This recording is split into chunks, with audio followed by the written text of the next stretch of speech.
¿Quién diría que la princesa del pueblo podía convertir sus romances en una forma de resistencia silenciosa? Allí estaba Diana, sola en un salón del palacio, rodeada de lujos que no llenaban su vacío, buscando atención en manos que no eran las de su esposo. Cada amante fue un refugio prohibido, un gesto de afecto robado a un matrimonio vacío, y cada encuentro dejaba al descubierto la desesperación de una mujer atrapada entre deseo y traición. Bienvenido a Sombras del Medievo. Acomódate, relájate y déjate llevar por estas historias. Cuéntame, ¿de qué parte del mundo me estás escuchando? Y antes de continuar, no olvides suscribirte. Es importante para que pueda seguir trayéndote relatos jamás revelados hasta ahora. Cuando la monarquía británica posó sus ojos en Diana, no fue por amor ni por un gesto espontáneo. Diana fue elegida por ser joven, protestante, virgen y de familia adecuada. La institución necesitaba un rostro limpio que asegurara continuidad dinástica. Ella era el sacrificio perfecto. A finales de los años 70, su hermana Sara había mantenido un romance con Carlos, pero la relación terminó abruptamente.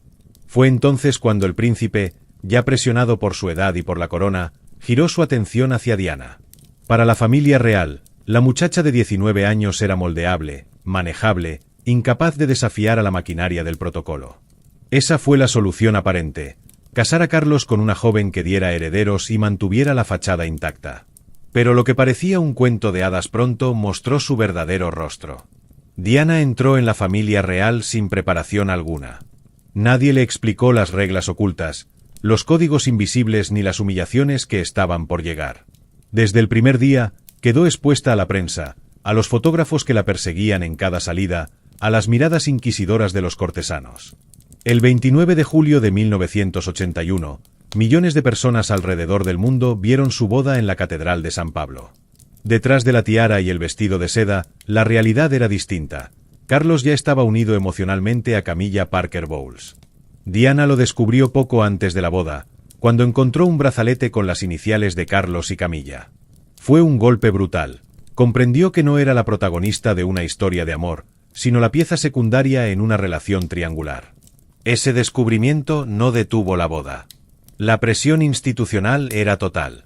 Una joven de 20 años no tenía forma de escapar. A partir de ese momento, la herida quedó abierta. Había sido ofrecida como sacrificio en un matrimonio que jamás la incluiría plenamente. Los primeros años de casada fueron un descenso lento hacia el aislamiento. Diana fue trasladada a palacios fríos, vigilada por asistentes que respondían a la reina y no a ella. Se enfrentó a una soledad desconocida, amplificada por la distancia con su esposo. Carlos cumplía con compromisos oficiales, pasaba largas temporadas fuera y cuando estaba cerca, mostraba indiferencia. La humillación se intensificó en los detalles. Carlos hablaba de Camilla con normalidad, se reunía con ella sin esconderse, y trataba a Diana como a una joven inmadura que debía conformarse con su papel. La comparación era constante. La amante tenía la atención, la complicidad y la confidencia. Diana, en cambio, era reducida a su función de dar herederos. El nacimiento de William en 1982 fue presentado como un triunfo dinástico. Pero para Diana, fue también una reafirmación de su vacío. Apenas había dado a luz, y Carlos ya retomaba sus visitas a Camilla. La maternidad no fue un refugio inmediato, fue una responsabilidad sobrepuesta a una vida que ya se tambaleaba. Fue en este contexto donde empezó la primera reacción de Diana, la bulimia. No fue un capricho ni un desorden aislado, sino una respuesta a la presión insoportable. Ella misma describió cómo, después de comentarios hirientes de Carlos sobre su figura, comenzó a provocarse el vómito en secreto. Era su forma de recuperar un mínimo control en un entorno donde todo estaba decidido por otros. La bulimia se convirtió en un síntoma visible de la cárcel invisible. Nadie en la familia real ofreció ayuda real. Al contrario, su sufrimiento fue visto como una debilidad que debía ser ocultada. Diana era fotografiada sonriendo, saludando al público, mientras en privado se consumía entre atracones y purgas. La solución aparente que había ofrecido la monarquía, un matrimonio joven, estable y popular, se resquebrajaba con rapidez. Lo que el mundo veía como un cuento de hadas era, en realidad, un escenario donde una mujer quedaba reducida a un símbolo, mientras su dignidad era devorada en silencio. Diana apenas estaba iniciando su descenso. Lo peor aún no había llegado. Los amantes, Los secretos y las traiciones no habían hecho más que rozar la superficie de un escándalo que sacudiría a la familia real desde adentro. En Sombras del Medievo no solo escuchas historias, te conviertes en parte de ellas. Suscribiéndote ayudas a que estas sombras sigan revelando secretos que el mundo prefirió olvidar, y formas parte de esta comunidad de buscadores de la verdad. La vida de Diana dentro del matrimonio se convirtió en un laboratorio de humillación. Lo que comenzó con la indiferencia de Carlos pronto se transformó en un terreno de manipulación constante. La joven princesa descubrió que no solo competía con una amante en la sombra, sino también con una institución que vigilaba, controlaba y castigaba cada uno de sus movimientos. Las discusiones privadas eran crueles. Carlos le recordaba que Camilla era su amiga más cercana y siempre lo sería, palabras que en realidad significaban que el lugar de Diana jamás sería pleno. Frente a los cortesanos, Diana quedaba reducida a una figura ornamental, una mujer a la que se le exigía belleza y silencio, pero jamás opinión ni autonomía. Lo que ella no imaginaba era que el sistema entero estaba preparado para exhibirla como inestable, mientras blindaba a Carlos y su relación paralela. El desgaste se aceleró con el nacimiento de Harry en 1984. En público, Carlos declaró con desdén que siempre quiso una niña, pero al menos Harry tenía cabello pelirrojo. Aquella frase fue devastadora para Diana, que ya sospechaba que su marido jamás dejaría de comparar su vida íntima con la de Camilla. La maternidad, que pudo haber sido refugio, se convirtió en otro escenario de desprecio. En paralelo, la prensa comenzaba a oler la sangre.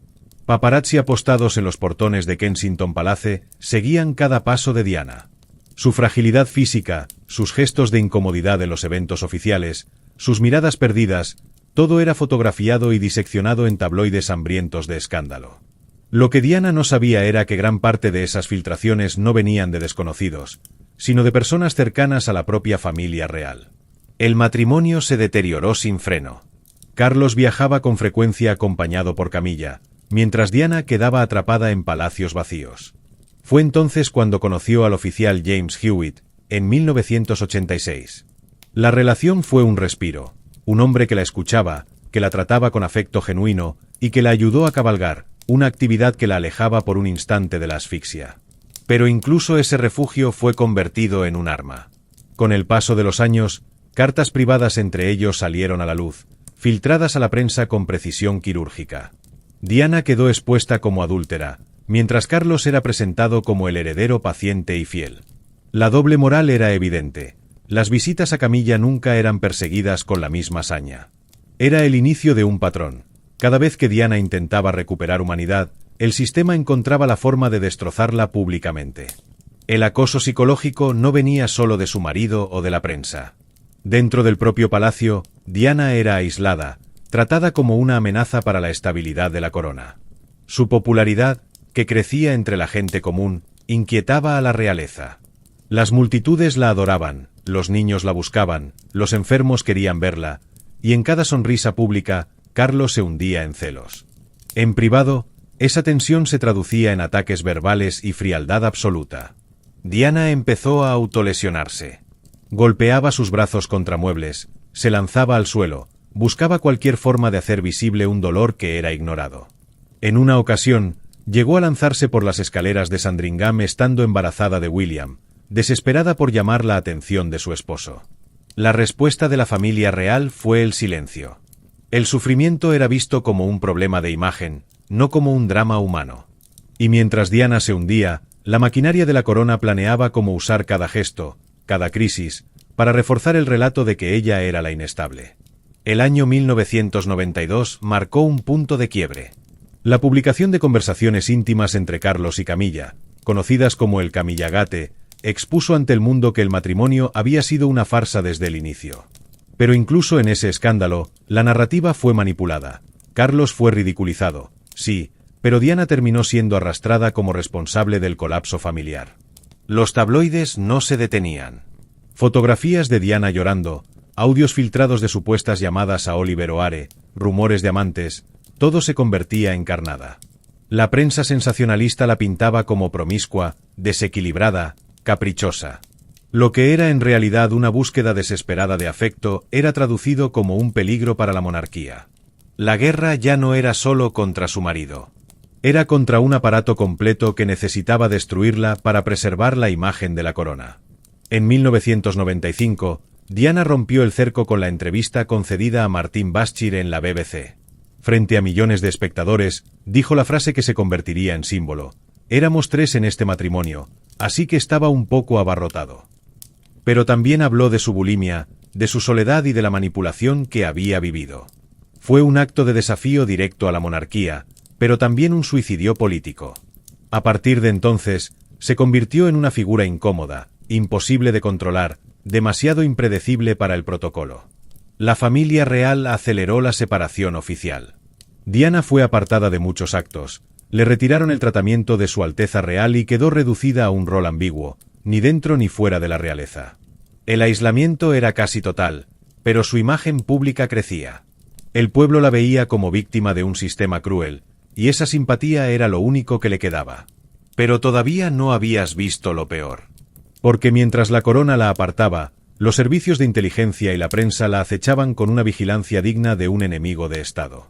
Las llamadas telefónicas de Diana eran grabadas. Sus viajes eran seguidos por paparazzi que actuaban con coordinación militar. Cada hombre con el que intentaba relacionarse era investigado, vigilado y convertido en carne de tabloide. Su privacidad había dejado de existir. Diana era una prisionera a cielo abierto. Ya no tenía refugio, ni familia estable, ni intimidad. Todo intento de amar o ser amada era transformado en un escándalo. Cada secreto era monetizado, cada gesto amplificado. Y lo más devastador era la certeza de que gran parte de esa información no era obra de desconocidos, sino que salía de dentro del propio palacio. La historia de Diana no puede entenderse de manera aislada. Lo que ella vivió dentro de la monarquía británica no fue solo un drama íntimo, sino parte de un patrón histórico en el que las mujeres fueron utilizadas como instrumentos políticos, expuestas públicamente y sacrificadas en silencio. La Casa de Windsor, en realidad, solo actualizó prácticas que habían existido durante siglos. En las cortes medievales, las alianzas matrimoniales eran transacciones políticas. La mujer era el puente para herederos, tierras o prestigio. Lo que en el siglo XV vivió Isabel de Portugal, casada con Juan II contra su voluntad, o lo que sufrió Blanca de Borbón al ser repudiada por Pedro I de Castilla pocos días después de su boda, se repetía en el siglo XX bajo el brillo de las cámaras y la televisión global. La diferencia era que, en el caso de Diana, la traición no se escondía en castillos ni en rumores cortesanos, se transmitía en directo a millones de personas. La monarquía británica siempre se ha movido entre dos planos: el privado, donde todo se decide en secreto, y el público, donde la imagen debe ser impecable. La figura de Diana desnudó ese sistema. Mostró que la fachada de estabilidad escondía un matrimonio roto, un príncipe atrapado en su propia debilidad, y una institución capaz de sacrificar a cualquiera con tal de preservar la continuidad. Los datos son claros. Desde su boda en 1981 hasta su separación oficial en 1992, Diana protagonizó más portadas que cualquier otro miembro de la familia real. Era la mujer más fotografiada del planeta, seguida en cada movimiento. La prensa la convirtió en mercancía. Y lo más perturbador es que muchas de esas exclusivas provenían de filtraciones cuidadosamente calculadas desde dentro del palacio. Comparar a Diana con otras figuras del pasado es inevitable. Ana Bolena fue destruida por rumores de infidelidad, orquestados para abrir el camino a otra esposa que asegurara descendencia. María Estuardo fue presentada como una amenaza política y moral, ejecutada tras años de manipulación. En el caso de Diana, el asesinato no fue con espada ni con hacha, sino con titulares, grabadoras ocultas y un acoso constante que la fue despojando de intimidad hasta empujarla al límite. La estrategia era siempre la misma: convertir a la mujer en culpable, exponerla como inestable y usar su caída como espectáculo para reforzar el poder masculino. Lo que diferencia a Diana es que ocurrió en un tiempo donde la imagen ya no era un retrato pintado en un tapiz o una crónica escrita por un cortesano, sino un vídeo transmitido a todo el planeta en tiempo real. El sacrificio no se dio en silencio, sino frente a una audiencia mundial. Este es el terreno donde su tragedia adquirió un carácter único. Fue la última princesa sacrificada como en la Edad Media, pero en plena era mediática. Formar parte de Sombras del Medievo significa ser parte de algo más grande que uno mismo. Cada suscripción ayuda a que los secretos y relatos jamás contados sigan llegando a quienes aman explorar las sombras del pasado. La monarquía británica convirtió cada momento de la vida de Diana en un espectáculo. Sus apariciones públicas eran organizadas como rituales de control, donde la multitud la veneraba mientras, en privado, era tratada como un objeto descartable. Esa contradicción se volvía grotesca. Una mujer destruida en lo íntimo, obligada a sonreír bajo focos y cámaras que amplificaban su sufrimiento. Los viajes oficiales eran el escenario perfecto para esa coreografía. Diana debía caminar detrás de Carlos, inclinarse ante jefes de Estado, posar junto a figuras políticas que no conocía. La multitud gritaba su nombre, extendía manos para tocarla, pero en el protocolo quedaba claro que era secundaria. La institución se aseguraba de mostrarla como la princesa del pueblo, aunque en palacio la trataban como una intrusa. El contraste era brutal. Cuanto más adorada era por el pueblo, más aislada quedaba dentro de la familia real. Los rituales familiares también eran humillantes. Las navidades en Sandringham, donde la reina reunía a toda la familia, estaban llenas de reglas rígidas. La posición en la mesa, el número de regalos permitidos, incluso el peso que debían registrar antes y después de cada banquete como una tradición macabra. Diana, atrapada en esa liturgia absurda, sufría en silencio ataques de ansiedad. La mesa rebosaba de comida y vino, mientras ella luchaba contra la bulimia. Todo se convertía en un espectáculo donde la abundancia era una máscara que ocultaba el hambre emocional de la propia princesa. El exceso también se manifestaba en la prensa. Las portadas con su rostro eran casi un calendario litúrgico del dolor. Cada vestido que usaba, cada mirada, cada palabra era diseccionada como si se tratara de un símbolo religioso. Cuando aparecía con joyas de la corona, los tabloides la convertían en la encarnación del glamour. Cuando lloraba en un acto, era presentada como frágil e inestable. La manipulación era total. La misma imagen podía ser usada para glorificarla o para destruirla. Los paparazzi funcionaban como sacerdotes modernos de este culto mediático. No había descanso. La seguían en coches, motos, incluso helicópteros. Diana no podía salir a correr, ir de compras o visitar un hospital sin ser rodeada por flashes y gritos. Era la víctima y, al mismo tiempo, la ofrenda que mantenía viva la maquinaria del espectáculo. Cada foto era un trofeo, cada escándalo un banquete para un público que consumía su tragedia como entretenimiento. Los momentos más grotescos se vivieron tras su separación oficial. Sin el título de Su Alteza Real, Diana fue convertida en una figura ambigua. Ya no era del todo parte de la familia, pero tampoco podía escapar de su sombra. En eventos públicos, la tensión era visible. Debía presentarse con dignidad, mientras Carlos aparecía con camilla en espacios semiclandestinos. La humillación era doble. Diana era la que había perdido estatus, mientras la amante ganaba terreno. Los bailes y recepciones también tenían un carácter ritual.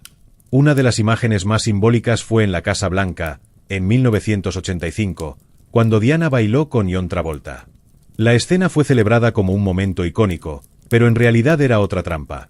La princesa reducida a espectáculo para la política y el entretenimiento, utilizada para reforzar la imagen de cercanía de la monarquía, mientras en privado seguía hundiéndose.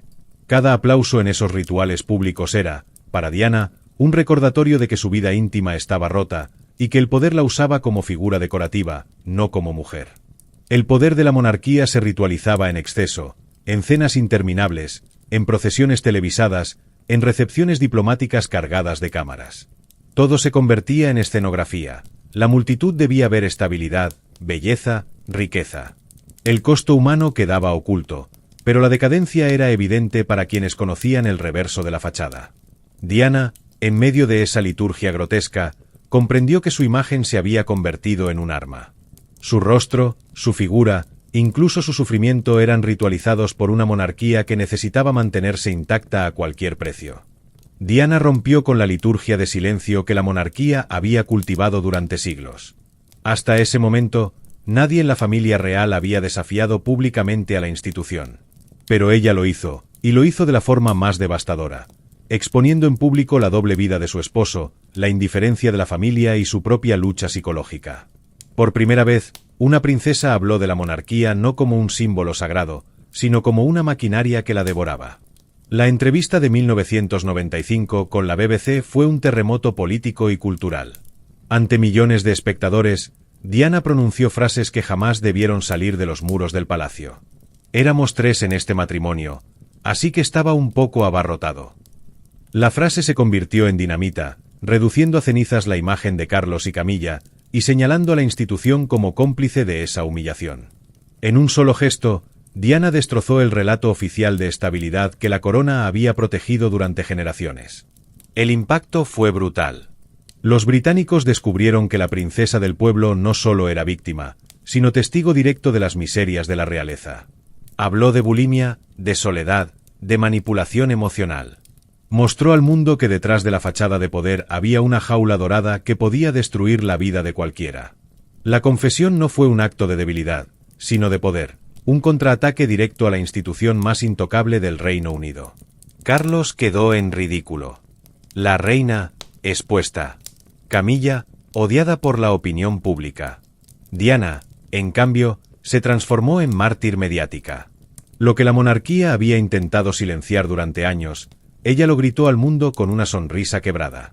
Diana no solo rompió el silencio, rompió la ilusión. Mostró que la monarquía no era divina, sino profundamente humana, corrupta y vulnerable.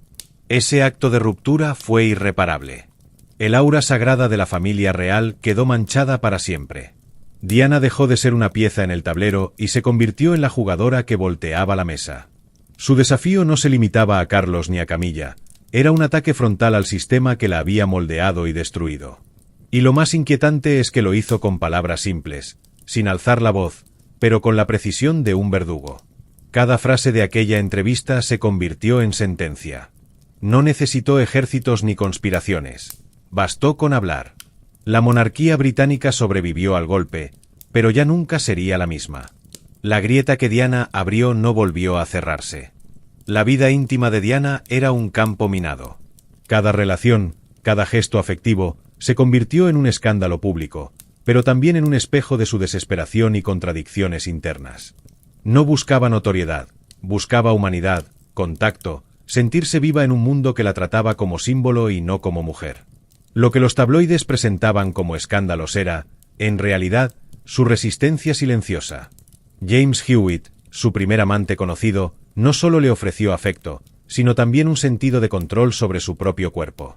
Las horas de equitación no eran simples lecciones, eran momentos de poder personal, de decisión, de escape. Pero cuando la relación salió a la luz, se volvió su condena.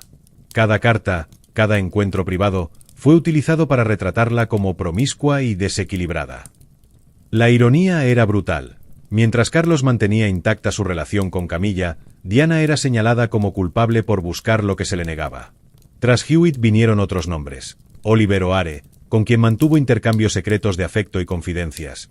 Asnat Khan, al que consideró el amor de su vida y cuya relación fue silenciada por miedo al juicio de la corona. Y finalmente Dodi Al-Fayed, cuya presencia pública junto a ella en 1997 se convirtió en un espectáculo mediático imposible de ignorar. Cada vínculo era un intento de reconstruir su humanidad, pero también un acto de exposición total. Cada amante se convirtió en un espejo que reflejaba tanto su deseo de amar como la brutal vigilancia que la acechaba. Diana vivía en un constante estado de contradicción. Quería intimidad, pero era fotografiada en cada salida. Buscaba afecto, pero era juzgada. Deseaba amor verdadero, pero estaba atrapada en una jaula de oro que la vigilaba. Incluso los momentos de ternura se transformaban en evidencia contra ella. Su psicología era un campo de batalla. La necesidad de cercanía chocaba con la certeza de que todo sería utilizado para humillarla. La presión de la exposición constante también afectó su comportamiento. En algunos eventos, se mostraba extrovertida, amable, sonriente. En otros, introvertida, sombría y distante. Los tabloides no interpretaban sus gestos, solo los amplificaban, presentando a Diana como inestable. Pero detrás de cada sonrisa estaba la calculada estrategia de proteger su dignidad, de sobrevivir psicológicamente en un entorno hostil. La paradoja era evidente. Su vida íntima era escándalo y refugio al mismo tiempo, y ella aprendió a navegar en ese abismo con una fuerza silenciosa que pocos podían comprender. El seguimiento de sus movimientos por el MI5 y la prensa convirtió cada relación en evidencia potencial. Los regalos de sus amantes eran filtrados, sus cartas interceptadas, sus llamadas vigiladas. Diana sabía que cualquier acercamiento emocional sería transformado en arma contra ella. Cada intento de amar se volvía un riesgo, cada abrazo podía ser un titular sensacionalista al día siguiente. El efecto acumulativo fue devastador. La princesa comprendió que nunca podría vivir libremente, que incluso en la intimidad estaba prisionera. Sus amantes se convirtieron en testigos de su resistencia, pero también en símbolos de su exposición obligatoria. Su vida privada y su sufrimiento psicológico se entrelazaban con la narrativa pública que la transformaba en un espectáculo. En última instancia, estos escándalos íntimos no eran frívolos ni vanos. Eran la manifestación de una lucha constante. Sobrevivir en un sistema que la vigilaba, humillaba y controlaba, mientras buscaba desesperadamente afecto y humanidad. Diana no fue culpable de ser amada ni de amar. Fue víctima de una institución que convertía la intimidad en arma y el deseo en condena. En Sombras del Medievo, cada suscriptor es un guardián de secretos que el tiempo quiso enterrar. Suscribiéndote formas parte de esta comunidad que atraviesa los siglos y mantiene viva la historia que nadie osa contar. El verano de 1997 marcó el final de una vida expuesta al límite. Diana había alcanzado notoriedad mundial, pero la vulnerabilidad la perseguía en cada esquina. Su relación con Dodi Al-Fayed se convirtió en el último intento de recuperar afecto y libertad, pero también en el último escenario de persecución. El acoso mediático fue implacable. Paparazzi esperaban a cualquier hora, acechando cada movimiento, fotografiando sus gestos más íntimos, sus sonrisas y su cansancio. La presión era constante, una vigilancia que dejaba poco espacio para la seguridad o la tranquilidad. La carrera por escapar del lente de las cámaras terminó en el túnel del Pont de l'Alma, París, en la madrugada del 31 de agosto de 1997. Los minutos finales no fueron accidente casual, fueron el resultado acumulado de años de exposición, traiciones y control despiadado. Diana y Dodi huyeron de los fotógrafos en un coche que se movía a alta velocidad. Cada maniobra era una lucha por preservar su vida frente a una horda de lentes y flashes. Pero la maquinaria que los perseguía no cedió. El choque fue devastador, un impacto que selló la tragedia y que convirtió en crónica mundial lo que para ella había sido un escape momentáneo hacia la intimidad que siempre le fue negada. En ese instante, la princesa pagó el precio de vivir bajo una exposición que ningún ser humano podría soportar sin daño. La muerte de Diana no solo fue física, sino simbólica. La institución que la había vigilado y controlado se salvó de la culpa directa, pero su legado quedó marcado. Cada amante que la había acompañado, cada confidencia filtrada, cada lágrima registrada en un tabloide, formó parte de la cadena que la llevó a ese túnel. La narrativa pública rápidamente trató de neutralizar la responsabilidad de los perseguidores, convirtiendo la tragedia en un espectáculo mediático, mientras el mundo lloraba a una mujer que nunca tuvo el derecho a vivir su intimidad en paz. La caída de Diana fue la evidencia más clara de que la presión institucional y mediática podía destruir incluso a quienes parecían invulnerables ante el poder. Su muerte provocó un duelo global, pero también dejó al descubierto la brutalidad de un sistema que confundía el control con el amor y la vigilancia con la protección. La princesa había sido utilizada como arma, convertida en espectáculo, y finalmente sacrificada sin que nadie asumiera responsabilidad plena. Su vida, marcada por amantes y traiciones, terminó como un testimonio de lo que ocurre cuando la humanidad se enfrenta a la maquinaria del poder sin posibilidad de defensa. Y mientras el mundo recordaba su sonrisa, nadie se detenía a preguntarse cuántas otras vidas, ocultas tras los muros del poder, terminarían bajo la misma sombra de vigilancia y traición que arrastró a Diana hacia su final. La historia de Diana no termina con su muerte, sino con la pregunta que dejó suspendida en cada espectador: ¿cuánto poder puede justificar la destrucción de una vida humana? La princesa mostró que, incluso bajo la fachada de la realeza, el sufrimiento, la manipulación y la explotación pueden ser sistemáticos y despiadados. Su existencia expuesta reveló un patrón que va más allá de su tiempo. Mujeres atrapadas en sistemas que las controlan, que deciden por ellas y que utilizan su intimidad como arma de poder. Cada lágrima filtrada, cada amante mostrado como escándalo, cada palabra distorsionada por la prensa, no fue un accidente. Fue la lógica de un poder que solo reconoce la obediencia y el silencio. El ejemplo de Diana resuena como advertencia. La soledad, la humillación y la vigilancia constante no son solo episodios históricos, sino fenómenos universales que siguen ocurriendo bajo diferentes formas en la actualidad. Mujeres en distintos contextos, desde figuras públicas hasta personas comunes, sufren la misma explotación y juicio social, aunque no haya flashes ni cámaras grabando sus vidas. Su vida también evidencia la paradoja de la fama. Mientras más admiración y amor recibía del pueblo, más agresión y control sufría por parte de quienes ostentaban el poder real. Esta contradicción revela que la vulnerabilidad femenina frente a estructuras jerárquicas no desaparece con títulos ni con dinero, La exposición pública puede ser tan letal como las cadenas de una jaula física. La resistencia de Diana no fue heroica por glamour, sino por crudeza. Sobrevivió y luchó en medio de la vigilancia y la humillación, mostrando que incluso los espacios más controlados pueden romperse si se encuentra la fuerza para desafiar la norma. Su legado permanece, pero también deja preguntas incómodas. ¿Cuántas injusticias quedan ocultas tras la imagen de estabilidad de cualquier institución? ¿Cuántas mujeres siguen pagando con su intimidad el precio del espectáculo que otros necesitan para mantenerse en el poder? La historia de Diana obliga a mirar más allá de los titulares y confrontar la realidad de los sistemas que manipulan y destruyen vidas humanas con silencios y estrategias calculadas. El cierre reflexivo no es solo homenaje, es advertencia. La mirada hacia Diana nos confronta con la persistencia de estructuras que utilizan la vulnerabilidad femenina como herramienta de control. Nos obliga a cuestionar la complicidad, la exposición y la indiferencia de los sistemas que sostienen el poder. Y nos recuerda que, detrás de la imagen perfecta, siempre hay historias que claman justicia, reconocimiento y humanidad. El ciclo de traiciones y amantes, la vigilancia constante, la exposición mediática, el aislamiento psicológico, todos estos elementos nos dejan un mensaje contundente. Diana no fue víctima de casualidad, fue víctima de un mecanismo histórico que aún hoy puede replicarse bajo otras formas. Reconocerlo es parte de resistirlo y aprender de su lucha silenciosa. Si quieres seguir explorando historias donde el poder, la traición y la resistencia se entrelazan de manera brutal, suscríbete y acompáñanos en próximos capítulos. Cada historia es una puerta que revela lo que otros quieren mantener oculto, y aún no hemos terminado.